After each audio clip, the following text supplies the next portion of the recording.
ओम नमो नारायण। ओम मंगलम भगवान विष्णु मंगलम गुरुदेव मंगलम पुंडरीकाक्ष मंगलाय तनो हरि गुरु ब्रह्मा गुरु विष्णु गुरुदेवो महेश्वर गुरु साक्षात् परब्रह्म तस्मै श्री गुरुवे नमः।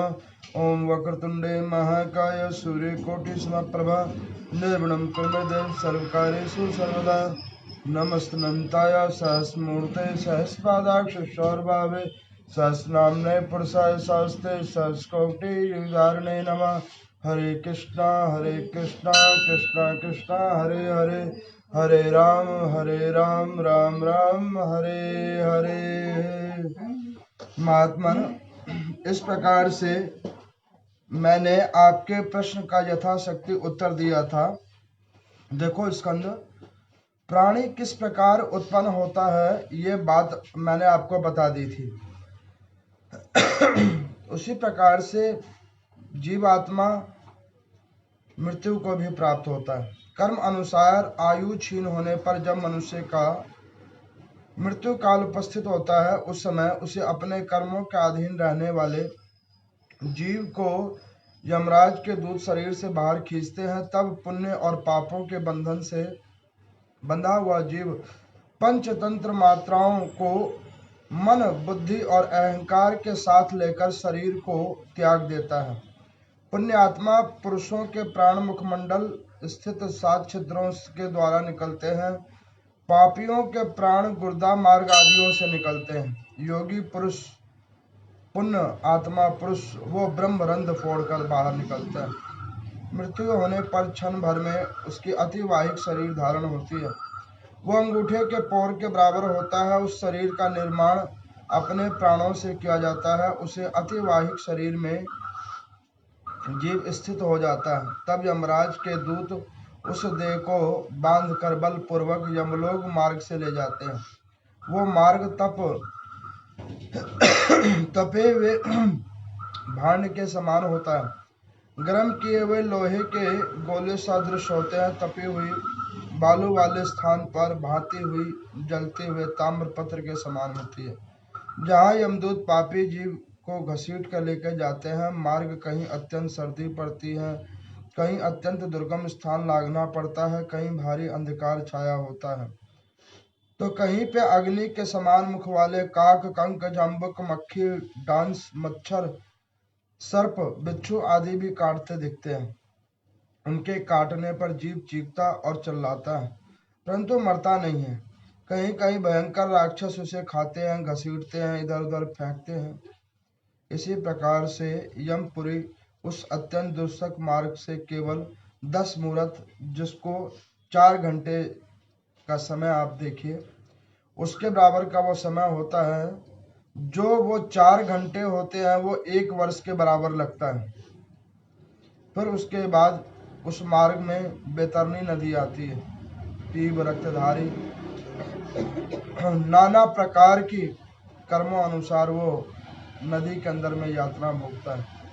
यमलोक में पहुंचने पर यमदूत उसकी पापी मनुष्यों को ले जाकर यमराज के सामने खड़ा करता है।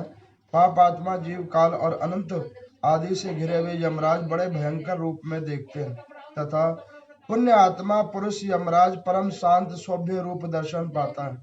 मनुष्य ही यमलोक को जाते हैं, दूसरे प्राणी नहीं। अन्य प्राणियों की मृत्यु होने पर शीघ्र ही किसी न किसी योनि में उसे भेजा जाता है। यहाँ पर केवल और केवल मनुष्य ही जाते हैं। केवल मनुष्य ही प्रेत होते हैं और अन्य प्राणी नहीं होते, क्योंकि अन्य प्राणियों की योनियां पहले ही निर्धारित होती है।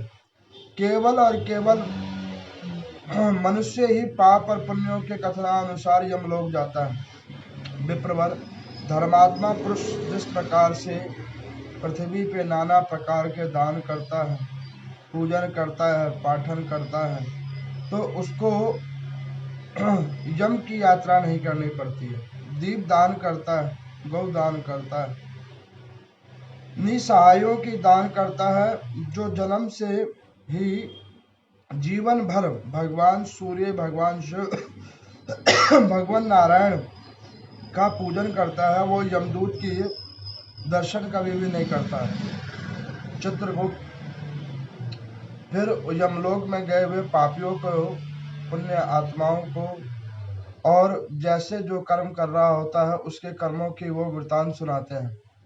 फिर वह 1 वर्ष तक प्रेतलोक में निवास करते हैं। जो पापी होती है उनको यमदंड में यमराज दंड देते हैं। धर्मात्मा को धर्मराज जी दिखते हैं। इस प्रकार से यमलोक के अंदर में ना तो उन्हें खाने को कुछ दिया जाता है, ना पीने के लिए कुछ दिया जाता है, और ना ही उन्हें विश्राम का अवसर दिया जाता है। केवल और केवल दंड भोगना पड़ता है। प्रेतलोक में मनुष्य के दिन के बराबर ही दिन होता है, वहां पे रात्रि नहीं होती है। इसीलिए प्रेत को प्रतिदिन 1 वर्ष लगता है 1 दिन। यमलोक में सर्दी, आंधी, धूप के कष्ट जो पापात्मा को सहनी पड़ती है उसकी भी कोई नियमांत नहीं होती है।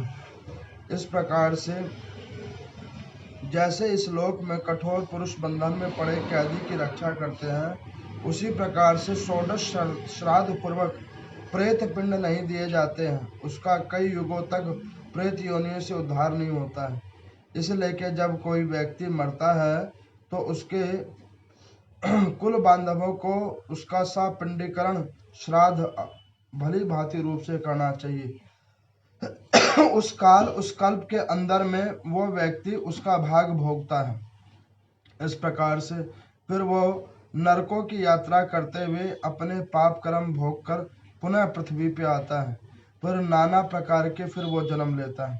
इस प्रकार से हे कर्मठ, मैं अब आपको शास्त्रीय मत का भी वार्ता बतलाता हूँ। जो नास्तिक होता है, पापाचारी होता है, मन बुद्धि का व्यक्ति होता है, जो कर्मों को जानकर भी नाना प्रकार के पाप कर्म करता है, ऐसे मनुष्यों के भी फिर बाद में आने के बाद भिन्न भिन्न जातियों में ही जन्म होते हैं।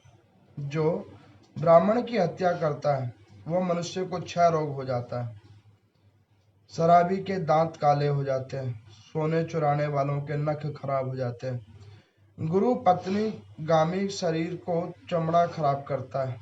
इस प्रकार से संसर्ग करने वाले पुरुष को भी नाना प्रकार की महापात की प्रकारेण उसको दुख भोगना पड़ता है। जो साधु जनों ब्राह्मणों की निंदा सुनता है, करता है, वही बहरा हो जाता है और आगे उससे भी अत्यधिक सनातन धर्म का निंदा करता है तो वो गूंगा होके पैदा होता है। जिस प्रकार से मनुष्य को मृगी के से रोग पीड़ित होता है, उसी प्रकार से गुरुजनों का अपमान करने से वो कीड़ा होता है। जो क्रोध में अपने पूरे पूजनीय जनों का वो निंदा करता है, उसके शरीर में अन्यर्थ दर्द आदि रोग का समावेश होता है। जो रजस्वला स्त्री से समागम करने वाला मनुष्य होता है वो चांडाल होता है। इस प्रकार से नाना प्रकार के कर्मों के अनुसार व्यक्ति नाना प्रकार के योनियों में पैदा होता है। इन सारी कथाओं को जो धर्म आदि ग्रंथ को साक्षी मानकर जो श्रवण करते हैं और उसके बाद अपने अंदर में इन ग्रंथों को श्रवण करके उन मुक्ति के मार्गों को ध्यान करके भगवान की पूजन करते हैं, भजन करते हैं, उनको कई कल्पों तक नरक नहीं जाना पड़ता है। आप लोगों ने कल की कथा में सुना था, कल कुमारी खंड सुनाया गया था आपको। उस खंड में स्कंद भगवान की शादी कुमारी से हुई थी, वो आप लोगों ने सुना था। यहाँ पर वो कह रहे हैं कि देखो कि जो पाप और पुण्य है वो सबको भोगना पड़ता है।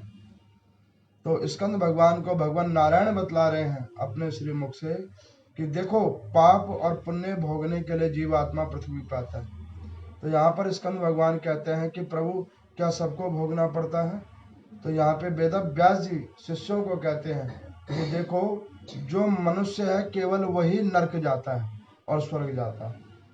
उससे नीचे के जितने भी योनि वाले होते हैं वो कर्म भोगने के साक्षी नहीं होते हैं, क्योंकि वो पहले ही दंड स्वरूप में पृथ्वी पे अपना कर्म भोग रहे होते हैं। अब वो यहाँ पे बताते हैं कि दंड कैसे कैसे भोगते हैं। तो कह रहे जैसे कोई पत्थर है, हमारे लिए लगता है कि वो निर्जीवित है, उसमें प्राण नहीं है, चेतना नहीं है, लेकिन ये हमारा सोचना गलत है। वो भी किसी ना किसी रूप में, पाषाण रूप में बैठे हुए। गौतम ऋषि की जो नारी थी वो श्राप के द्वारा नारी बनी थी, रामचरितमानस में लोग पढ़ते हैं। और ऐसे ही जब हमारे और अनिष्ट कर्म हो जाते हैं, कर्मों का भार बहुत अत्यधिक हो जाता है, तो धर्मराज जी यम के द्वारा आदेश देते हैं कि जाओ पाषाण बन जाओ। और पाषाण की आयु 1-2 साल नहीं होती, 100 साल नहीं होती, उसकी आयु 1-1 हजार वर्ष होती है। अब उसके अंदर में लोग उसे खोदते हैं, तोड़ते हैं, मिट्टी बनाते हैं, फिर वो पाषाण बनता है। ऐसे वो उसका तब तक उसे रौंदा जाता है, तब तक उसे रौंदा जाता है जब तक उसके कर्म फल पूरे नहीं होते। आप ये देखो, जो मिट्टी होती है, हमें लगता है इसमें प्राण नहीं है, सच्चाई ये है कि मिट्टी के अंदर भी प्राण है। अगर मिट्टी में प्राण ना हो, आप देखते हो कई लोग क्या कहते हैं, ये बंजर जमीन है, कहते हैं। कई लोग कहते हैं बड़ी उपजाऊ जमीन है। उपजाऊ कैसे हो गई? उसके अंदर में प्राण है। बंजर कौन है? जिसके अंदर से प्राण खत्म हो गए। आप ये देखो, रेत रेगिस्तान है, उसमें कुछ नहीं उगता। क्यों नहीं उगता? वो बंजर है। और वही और दूसरे स्थल है जहाँ की उपजाऊ जमीन है, वहां पे सब कुछ उगता है, क्योंकि उसमें प्राण है। तो इस प्रकार से वो कह रहे हैं कि देखो, जिन जिन के कर्म फल भोगने हैं, तो कर्म फल जो है व्यक्ति ऐसे प्रकारों से भोगता है। स्वर्ग और नर्क केवल आदमी जाता है। मैंने अग्नि पुराण में भी बतलाया था, जो अभी आप लोगों ने कथा में सुना, कि व्यक्ति किन किन मार्गों से जाता है और किन किन प्रकार से वहां पहुंचता है और उनको क्या क्या दंड मिलता है, वो उसमें भी है। अच्छा, एक व्यक्ति ने पूछा सूर्य जी भगवान से कि प्रभु ये बार बार क्यों सारे पुराणों में सुना देते हो कि भाई ऐसे नरक है? आपको जितने पुराण हैं हमारे, 8, 10, 18 पुराण है, सब में आपको इसका वर्णन मिलेगा। क्यों वर्णन मिलेगा? 18 के 18 पुराणों में 27 संगीताओं में इसका वर्णन मिलेगा। क्यों मिलेगा? वो इसलिए बार बार उसको कहते हैं, इसलिए बार बार समझाते हैं कि भैया सारी कथा में आनंद आया हो चाहे ना आया हो, इसको सुन के अपनी आत्मा को झंझोरो, हम कहाँ पे खड़े हैं, इसको सुनो बार बार, और उसके बाद में अपने आत्मा को झंझोरो कि उसके बाद क्या होगा। तो यहाँ पर उन्होंने पूछा कि प्रभु कृपा करके ये बतलाइए कि जो जीव आत्मा कुत्ता बिल्ली बन जाता है, तो वो कर्म करने का अधिकारी क्यों नहीं है? तो वो कह रहे हैं कि वो कर्म करने का अधिकारी इसलिए नहीं है कि जो पशु बन जाता है वो पहले ही कर्म भोग रहा है, वो तो पहले ही कर्म भोगने के लिए पशु बन गया है। जैसे कि आप देखो कि एक पक्षी है, उस पक्षी को कर्म का बोध नहीं है, उस पक्षी के अंदर में कर्म बोध नहीं है। उसे ये पता है उसका जन्म हो गया, उसके बाद में वो जिस प्रकार का पक्षी है उसके अंदर में वैसे गुण लक्षण आ जाते हैं। और आप एक चीज और देखो, आप बड़ी उत्तम वार्ता देखोगे कि आदमी रहता है महल के अंदर में, महल के अंदर, मकान के अंदर, रोड के अंदर, जिसकी जैसे कर्म है उस हिसाब से रहता है। लेकिन आप देखो कि पक्षी, पशु, जिसे लोग घर में भी पाल लेते हैं, खूब महंगा सा महंगा कीमत बना के उसको घर में भी पाल लेते हैं, लेकिन वो रहते हैं वैसे ही फर्श पे है। उनको गद्दे पे नहीं वो करते, वो फर्श पे ही रहते हैं। उनको एक ऐसा ही जगह पे, आप देखो खूब बहुमूल्य कोई पक्षी क्यों ना हो, उसको अंतगतवा हवा में ही टांग के रखते हैं। आपने उसके लिए कोई बेड नहीं देखा होगा या उसके लिए कोई हट हाउस नहीं देखा होगा, उसको वैसे ही उस पिंजरे में ही टांग के देखते हैं। अच्छा, जो लोग हट हाउस भी उसका बना देते हैं तो वो भी वैसा ही बनाते हैं जैसे वो अपना घोंसला बनाते हैं। तो यहाँ पे इसका क्या मतलब है? इसका मतलब ये है कि व्यक्ति जो जिस प्रकार का है उसको वैसे ही कर्मानुसार सुख सुविधा संपादन उसको मिलता है। जैसे कोई पशु है तो पशु की ही तरह उसको मिलेगा। अब आप ये देखो, कोई कुत्ता की योनि में, आप उस कुत्ते को खूब नाना प्रकार को उसको पाल लो, पोस लो, लेकिन उसके जो अंदर में गुण विचार हैं वो वही रोड वाले कुत्तों के समान ही है। अब वो जो खूब आपने आनंद के साथ उसे पाल लिया है, पोस लिया है, नाना प्रकार की आप उसकी सेवा भाव भी कर रहे हो, तो भी वो पशु पशु की ही हालत में रहेगा, वो अलग नहीं हो सकता। लेकिन आप वही देखो, मानव के अंदर में एक जुआरी है, एक शराबी है, कुकर्म करने वाला व्यक्ति है, अगर वो सनातन धर्म पद्धति को अपना लेता है, धर्म ग्रंथों को अपना लेता है, तो उसके अंदर में परिवर्तन आ जाता है। ये परिवर्तन केवल और केवल मानव के अंदर में हो सकता है, पशु के अंदर नहीं हो सकता। आप देखो कि किसी तोते को, एक आपको मैं उदाहरण देता हूँ। एक महात्मा जी थे, बड़े ज्ञानवान महात्मा थे, वो जा रहे थे, तो एक बहेलिये ने कुछ तोतों को पकड़ रखा था। महात्मा जी की बड़ी करुणा जगी, तो महात्मा ने कहा कि भैया ये तोतों को तुमने क्यों पकड़ रखा है? तो कहने लगा कि महाराज हमारा यही व्यवसाय, हम इनको बेचेंगे, इसको हम खरीद के बेचेंगे। तो उन्होंने कहा कि कितनी इसकी कीमत है? तो उन्होंने कहा कि महाराज 100 रुपये जोड़ा है। तो तुम्हारे पास कितने तोते हैं? कहने लगे कि महाराज मेरे पास 5 जोड़े हैं। अच्छा ये लो 500 रुपये और इन तोतों को मुझे दे दो, मैं इसको मुक्त कर दूंगा। तो उसे कहा, जो बहेलिया था वो कहने लगा कि महाराज आप क्यों ऐसे करते हो? अब आप इसे खोल दोगे फिर ये मेरे जाल में आ जाएगा और मैं इसको जो है फिर पकड़ लूंगा, और आप तो चलो संत हो, कोई दूसरा मिलेगा तो वो उसको घर ले जाएगा, कई तो उसको खा भी लेते हैं, खाने के लिए भी लोग खरीद लेते हैं पशु पक्षियों को। तो महात्मा ने कहा कि नहीं नहीं, हम इसके ऊपर एक अपना परीक्षण करेंगे, तुम इनको छोड़ दो। अब उन महात्मा ने क्या करा कि उन 5 तोतों के जोड़े को रखा। अब वो संत क्या करते कि सुबह में उठते और वो तोतों को एक शिक्षा देते कि दाना चुगने जाना, पृथ्वी के ऊपर जाना दाना चुगने, लेकिन सोच समझ के नीचे उतरना, जाल को देख के नीचे मत उतरना, एक दिन बहेलिया आएगा तुम लोगों को बांध के ले जाएगा। अब ये कथा वो दैनिक रूप में सुबह शाम रात उन्होंने उन तोतों को सिखाया। अब वो तोते स्पष्ट रूप में ऐसे सबको बोलते। अब ये उन तोतों को उन्होंने, जिसमें जो प्रमुख तोता था उसको कहा कि बेटा जैसे हम पृथ्वी पे ज्ञान देते हैं मनुष्यों को, ऐसे तुम तोतों को ज्ञान दो, उन तोतों को ये सिखाओ। अब उस तोतों ने मिलकर, उन 10 तोतों ने मिलकर कई सौ तोतों को समझाया, 200-250 तोतों को समझा दिया। अच्छा सब तोते क्या बोले कि ध्यान से पृथ्वी पे उतरना, जाल देखकर अनुग्रहण मत करना, बहेलिया आएगा बांध के ले जाएगा। अब वो बहेलिया ने सोचा कि भैया देखो इस महात्मा को क्या मैंने सत्य बताया, इससे तो सारे तोतों को कर दिया। वो आया महात्मा को, कहने लगा कि प्रभु आप ये बताओ कि आपने तोतों को तो बड़ा अच्छा ज्ञान दे दिया, अब तो वो सबको सिखाते हैं, सारे तोते बोलते हैं एक साथ पेड़ों के ऊपर चल के। तो उन्होंने कहा कि बिल्कुल। तो वो कहने लगा कि महाराज लेकिन एक बात मैं बताऊं? तो कहने लगे क्या? आपने एक चीज गौर नहीं किया, वैसे तो आप संत हैं सब कुछ जानते हैं, लेकिन आपने एक बात गौर नहीं किया। कहने लगे क्या? कि आप इंसान हैं, वो तोता है, वो रटी हुई बात रट तो सकता है लेकिन दिमाग कहाँ से लाएगा? वो पक्षी है, वो तो फिर भी जाल में फंसेगा। तो महात्मा ने कहा कि नहीं नहीं, उसको हमने पढ़ाया है, अच्छे से समझाया है, फंसेगा नहीं। अब वो बहेली ने कहा कि महाराज वैसे तो आप लोग धर्म ग्रंथों में कहते हो जीव हत्या करना पाप है, किसी को अपने अधीन करना भी पाप है, लेकिन अब मैं क्या करूं, मेरा तो यही काम है। अब आपने कहा है मैं उन्हें छोड़ तो दूंगा, लेकिन आपने जो इसको सिखाया है वो मैं आपको दिखा देता हूँ।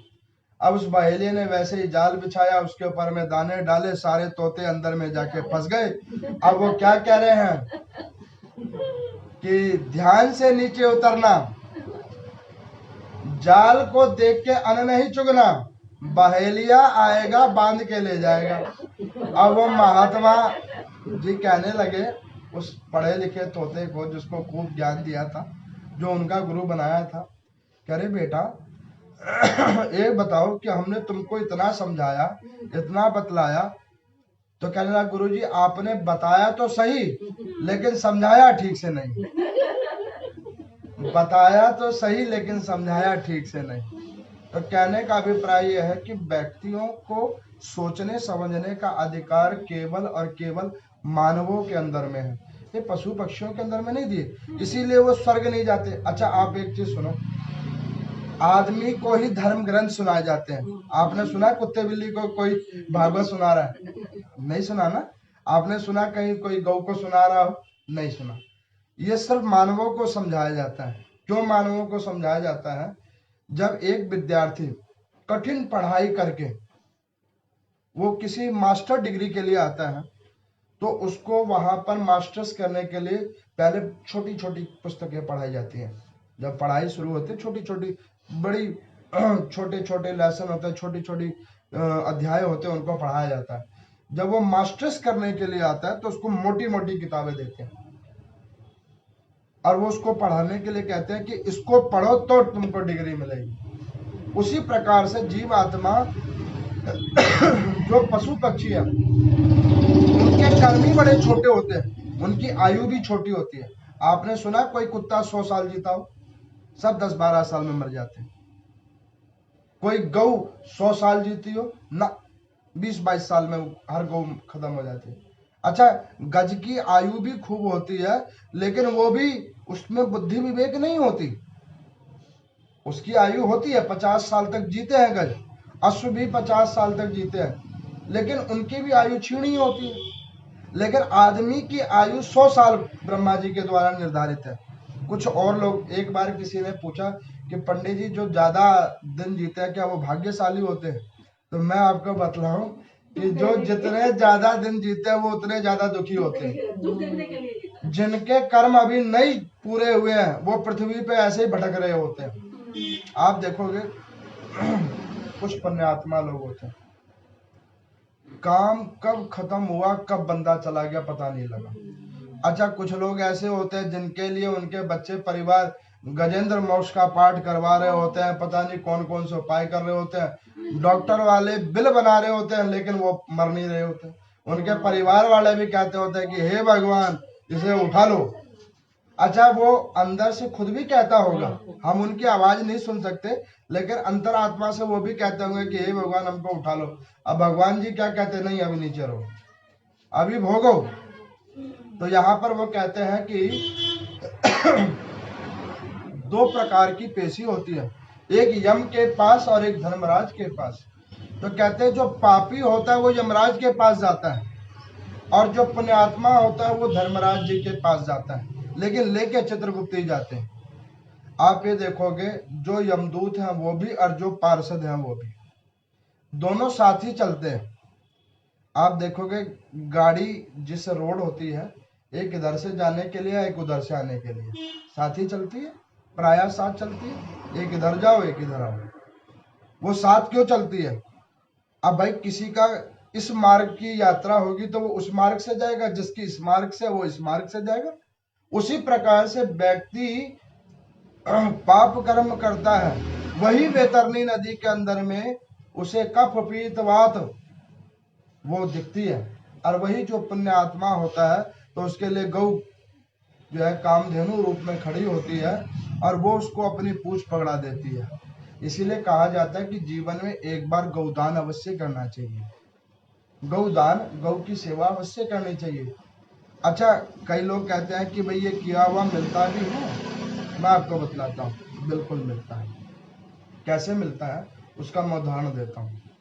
आप एक चीज सुनो कि जैसे कि एक छोटा सा उदाहरण समझो, कोई एक हमारा ऐसा प्रियजन जिसे हम कभी कभी मिलते हैं, अब वो अकस्मात आके आपको कोई ऐसी वस्तु दे दे जो आपने एक्सेप्ट मन से विचारा भी नहीं था कि अच्छा ये भी दे सकता है, और आपको उसको लेने के बाद जब आनंद हो तो आपको क्या लगेगा कि भाई मैंने तो उसको कुछ ऐसा किया भी नहीं था, उसने मेरे को ऐसे दे दिया। मन में कितना आत्मसंतुष्टि और उसके प्रति प्रसन्नता होती है। उसी प्रकार से जब हम गौदान आदि के कर्म करते हैं अक्षय दान आदि करते हैं। इन दानों में क्या होता है, जब व्यक्ति मरता है तब ये उसकी काउंटिंग उसे वहां पता लगती है। अब किसी ने बोला कि ये सिद्ध होता कैसे है, आप इसका बताओ, तो कहने लगे ये सिद्ध होता है। तो वो यहाँ पे पांडवों की कथा सुना रहे हैं। तो क्या पांडवों की कथा सुना रहे हैं, इस स्कंद पुराण के अंदर में पांडवों की कथा वो क्या सुना रहे हैं कि जब पांडवों को अज्ञातवास हो गया तो भीमसेन थे, वो ब्राह्मण का रूप धारण करके महाराज पांडु के जो पुत्र थे वो पांडवों का जो थे अज्ञातवास में ब्राह्मणों का रूप धारण करके एक नगर में वास करने लगे। उस नगर में एक भयंकर राक्षस था, दैनिक रूप पे वो ब्राह्मणों को खाता था, व्यक्तियों को खाता था। लोग उससे बड़े दुखी थे। उसकी एक कन्या थी जिसका नाम हिडिंबा था। अब भीमसेन ने देखा कि इस नगर में बड़े ग्रसित लोग हैं और ये बड़े पराक्रमी थे। इन्होंने उस राक्षस का संहार किया। जब उसका संहार कर दिया तो उन्होंने कहा, वहां पर उस निषाद जाति की कन्या ने कहा कि तुमने मेरे पिता को तो मार दिया, अब मेरा क्या होगा। तो भीमसेन जी ने उनका विवाह कर लिया था उससे, हिडिंबा से। सब लोग जानते हैं इस कथा को। लेकिन हिडिंबा को कभी वो हस्तिनापुर लेके नहीं आए। क्यों नहीं लेके आए, निषाद जाति की। सुभद्रा जी का विवाह अर्जुन के साथ हुआ है, लेकिन सुभद्रा जी को हस्तिनापुर लेके नहीं आए। वो जगन्नाथ जी में ही बैठी हुई है, उससे आगे वो नहीं गई। ऐसे ही सबके अलग अलग विवाह हुए हैं, लेकिन वो अपनी अपनी जगह पे। हस्तिनापुर की रानी केवल द्रौपदी ही है। अब यहाँ पर सूर्य जी भगवान कहते हैं कि देखो, जैसा कर्म करता है व्यक्ति उसके अनुसार उसको फल मिलता है। अब आप देखो उस निषाद कन्या ने कैसे कर्म किए होंगे जिसको पांडवों का संसर्ग मिला, और आगे भविष्य में हिडिंबा से घटोत्कच पैदा हुआ। उस घटोत्कच के अंदर में इतनी शक्ति थी कि वो अपने आप में बड़ा अद्भुत था। उसके बाद उसके एक पुत्र पैदा हुआ, बर्बरिक, खाटू श्याम जी जिसे बोलते हैं, जिसको भगवान श्री कृष्ण ने अपना जो शिष्य बनाया। अब उसके अंदर में भी अपने पिता के समान ही बड़ी शक्ति थी। जब महाभारत का संग्राम चल रहा था तो घटोत्कच पहले आया था। उसने कहा था कि पिताजी आप मुझे कहो तो ये कौरवों को मैं अकेले समेट लेता हूँ, और वो समेट भी सकता था। उसके अंदर में इतनी शक्ति थी। लेकिन भीष्म पितामह का नियम था कि एक जो निरपराधी है उनको अपराधियों के साथ में नहीं रहना चाहिए। घटोत्कच निरपराधी है, उसका कोई अपराध नहीं है, उसे ये सब पता नहीं है, लेकिन पांडवों को तो पता है। अब वो यहाँ पे कह रहे हैं कि अगर पांडवों के पाप कर्म उनके सर पे ना आते तो वो जुआ खेलने के लिए क्यों बैठ जाते। अब यहाँ पर कहने का अभिप्राय ये है कि जैसे आदमी पाप कर्म करता है तो पुण्य आत्मा के ऊपर भी वो चढ़ जाता है, सर के ऊपर में उसके भी पुण्य फल क्षीण हो जाते हैं, तो भी वो ऐसे कर्म करता है। अब यहाँ पर उस घटोत्कच की मृत्यु के बाद में बर्बरिक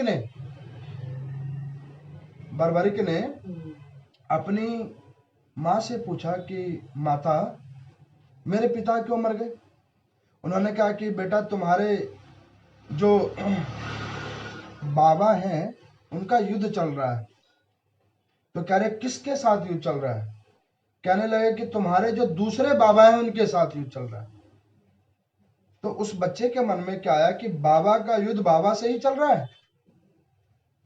तो उन्होंने कहा कि हाँ। अब उन्होंने कहा कि इसका और विस्तारीकरण अच्छे आप बतलाओ, वो युद्ध क्यों हो गया। तो कहने लगे कि बेटा जब व्यक्ति के अंदर में धन की प्रधानता ज्यादा हो जाए, वस्तु की प्रधानता ज्यादा हो जाए और व्यक्ति की प्रधानता कम हो जाती है, तब व्यक्ति ऐसे ही कुकर्म करता है। छोटी छोटी चीजों के लिए आप देखते हैं न्यूज़पेपर में क्या आता है, 10 रुपए के लिए गले को काट दिया किसी ने, 50-100 रुपए के लिए मार दिया, थोड़ी सी गाड़ी लगी उसने उसको खून कर दिया।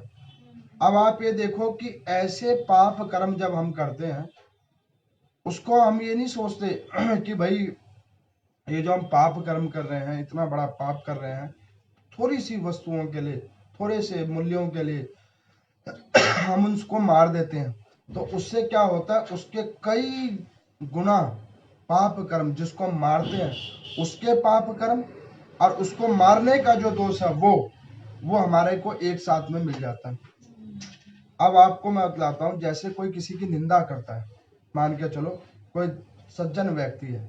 दो प्रकार के व्यक्ति होते हैं, एक तो पहले ही बेकार होते हैं, जो वो खुद भी निंदा करते हैं। तो जो खुद ही निंदा करते हो तो उनकी कोई निंदा करता है ना, तो भगवान कहते हैं दोनों एक ही कैटेगरी के, कोई बात नहीं, इनका कुछ भी नहीं होगा।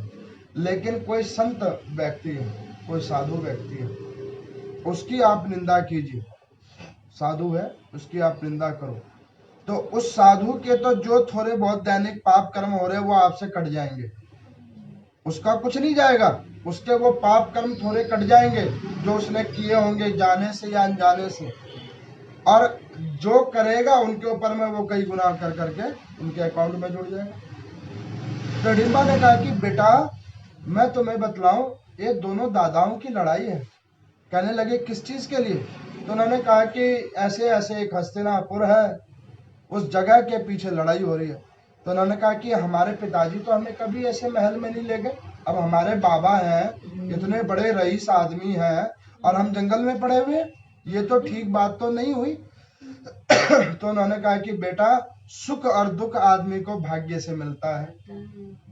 अब आप देखो कि उन्हीं पांडु के वो भी तो बच्चे हैं, भीमसेन का बालक है, पोता है, उसको वहां जगह नहीं मिली है। अभिमन्यु को जरूर मिली हुई थी लेकिन उनको जगह नहीं मिली, ये कर्मों का तो फल है। अब आप ये देखो कई लोग बड़े स्वस्थ घूमते हैं, कई लोग बड़े बीमार रहते हैं। अब वो जो बीमार रहते हैं क्या वो ज्यादा कुछ गलत खा लेते हैं? नहीं, बात ये है जो बीमार होता है उनको तो पहले ही डॉक्टर सब कुछ बंद कर देता है, ये नहीं खाना, ये नहीं खाना, ये नहीं करना, वो नहीं करना, वो बहुत ज्यादा परहेज करते हैं।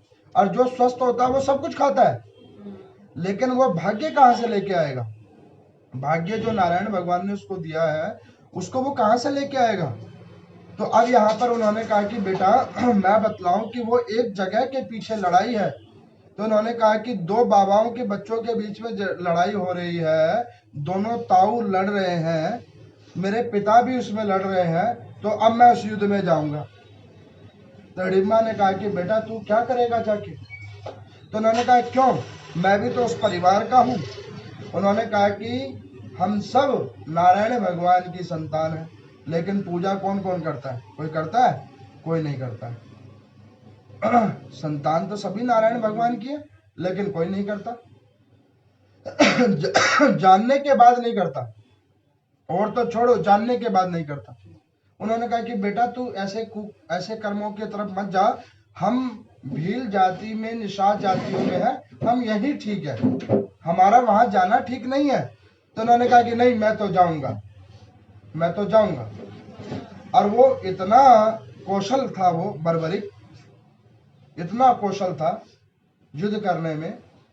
एक जगह पे दृष्टांत में एक महात्मा जी कहते हैं कि अकेले बर्बरिक के अंदर में इतनी शक्ति थी, अगर भगवान नारायण उसमें ना होते कृष्ण रूप में तो वो बर्बरिक ही सबको साफ कर देता, दिखाते हैं वो पांडवों को भी मार देता तो कौरवों को भी मार देता, और वो सबको मार के खुद भी बाहुबली बन सकता था। लेकिन भाग्य कहाँ से लाए? भाग्य कहाँ से लाए? अब उसने अपनी माँ को बोला कि माता मैं एक काम करूंगा, जो युद्ध में हारता होगा मैं उसके साथ खड़ा होकर लड़ने लगूंगा, क्योंकि ताऊ तो मेरा वो भी है। तो माँ ने कहा कि नहीं नहीं बेटा, तेरे जो ये ताऊ है ये तेरे अपने है, वो दूसरे। कहने लगे ऐसे अपनों का क्या काम जिन्होंने हमें कभी पूछा नहीं, हमें हस्तिनापुर तो लेके जाते। उन्होंने कहा कि बेटा कुछ मजबूरियां होती हैं, उसको समझो। एक छोटे बच्चे ने अपनी माँ को पूछा कि माँ मैं क्या साइंटिस्ट बन सकता हूँ? उन्होंने कहा कि बेटा पढ़ाई करेगा तो बन सकता है, पढ़ाई करेगा तो बन सकता है, साइंटिस्ट क्यों, तू तो चाहेगा तो चंद्रमा पे भी जा सकता है और किसी और मंडल पे भी जा सकता है, लेकिन उसके पहले तो तुझे अध्ययन करना पड़ेगा ना।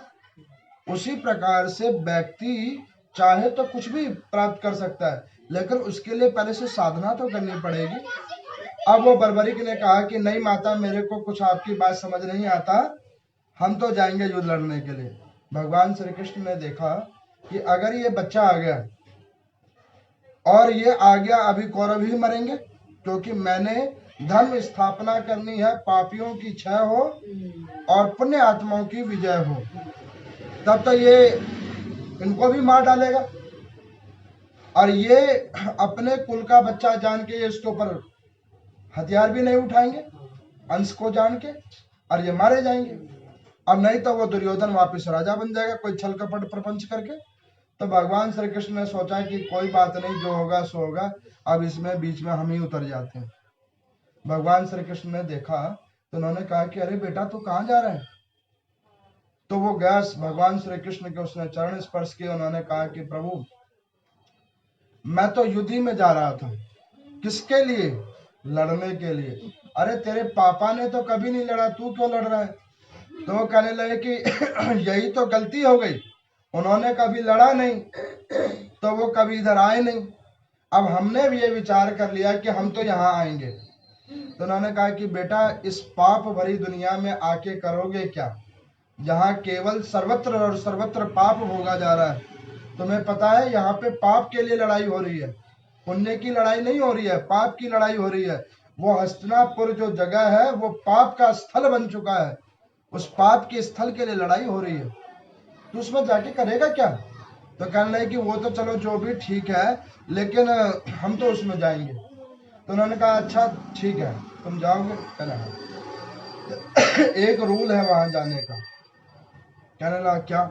कि देखो, उस युद्ध में वही व्यक्ति जाएगा जो उस युद्ध के मुकाबले का हो। तो उन्होंने कहा कि क्यों, अभिमन्यु जो वहां पे गया हुआ है वो किस मुकाबले का है? उसको तो मुझसे कम आता है, उसको भी आपने युद्ध में डाल रखा है। उन्होंने कहा कि ये किसने कहा कि उसको कम आता है? ये तो किसी ने, तुमको क्या पता, तुमने कभी उसको लड़ते देखा है? तो उन्होंने कहा कि नहीं, लड़ते तो नहीं देखा। तो तुम्हें कैसे पता उसे कम आता है? वो तुमसे ज्यादा ज्ञानी है। तो कहने लगा कि अच्छा। तो कहने लगा हाँ। तो उन्होंने कहा कि आपको मेरे ज्ञान के बारे में क्या पता? कई लोगों के पास थोड़ा ज्ञान होता है, उसका बखान ज्यादा होता है, थोड़ा बहुत ज्ञान होता है उसको खूब बखाते हैं। देखो हम हमारे तो ये है, हम तो ऐसे करते हैं। अब उसने ज्यादा प्रकार से कहा तो भगवान श्री कृष्ण ने कहा कि बेटा एक काम करो, अगर तुम इतने ज्ञानी हो, परमार्थी हो, इतने धनुर्धारी हो, तो ये जो पेड़ देख रहे हो इसमें सारे पत्ते लगे हुए, इसको छेद कर दो। और अगर तुम इसको सारे को छेद कर दोगे तो मैं ही तुम्हें लेके चलूंगा, फिर तुम्हारी इंट्रोडक्शन मैं ही करवा दूंगा, चलो। अब भगवान श्री कृष्ण ने क्या करा, वो जानते हैं ये परम तेजस्वी है, ये पाप आत्मा नहीं है, ये पुण्य आत्मा है, कर्म है इसके ऐसे। बर्बरिक की एक बहुत बड़ी कथा है। वो कहते हैं कि है तो ये पुण्य आत्मा, लेकिन कर्म फलों के बंधन से इसको ऐसा मिला हुआ है। आप देखते होंगे कुछ निम्न लोग भी होते हैं जो बड़े ज्ञानी होते हैं, लेकिन कर्म ऐसे हैं, क्या करें? कर्म को कहां से लेके आएंगे? कुछ दुरात्मा होते हैं, बड़ी गद्दियों पे बैठे होते हैं। आपने अखबार में पढ़ा होगा, वो जो अभी उसको पकड़ा है यूपी में, जिसके पास का ये 100 करोड़ रुपए मिले हैं, जैन। अब आप देखो कि वो कैसा आदमी है। उसी यूपी के अंदर में लोग भीख भी मांग रहे हैं, गरीबी बहुत है, और उसी यूपी के अंदर में वो एक खंडर के अंदर में छुप के बैठा हुआ है, जंगल में रहता है, और कितना बड़ा धनाढ़ है। ये उसका कर्म है। अब भगवान श्री कृष्ण ने वो पत्र एक तोड़ा और अपने पांव के नीचे रखा, और वो तीर जब उसने चलाया तो उसने चलाया तो बिल्कुल ठीक थी, उसकी विद्या तो बिल्कुल ठीक थी। देखो, पापी के कुछ चीज बिल्कुल ठीक होते हैं। क्या ठीक होते हैं? उनमें कुछ चीजों में सच्चाई होती है। आप गौर करना, 2 नशेड़ी ले लो और 2 ज्ञानी ले लो, 2 नशेड़ी 2 को और जोड़ के रख लेंगे, लेकिन 2 ज्ञानी को नहीं रख सकते। क्यों नहीं रख सकते? अब भाई 2 ज्ञानी है, उनका ज्ञान ही इतना ज्यादा हो गया है, वो अपनी कथा सुनाएगा, वो अपनी सुनाएगा, वो उसमें किंतु परंतु निकालेगा, वो उसमें किंतु परंतु निकालेगा, छंद करेगा। तो वो उसको वहां टिकने नहीं देगा। लेकिन जो दो नशेड़ी है उनका क्या ध्येय, नशा करना है, तू भी आजा तू भी आजा। अब उसने बाण चलाया, भगवान श्री कृष्ण के पांव में जाके लग गया।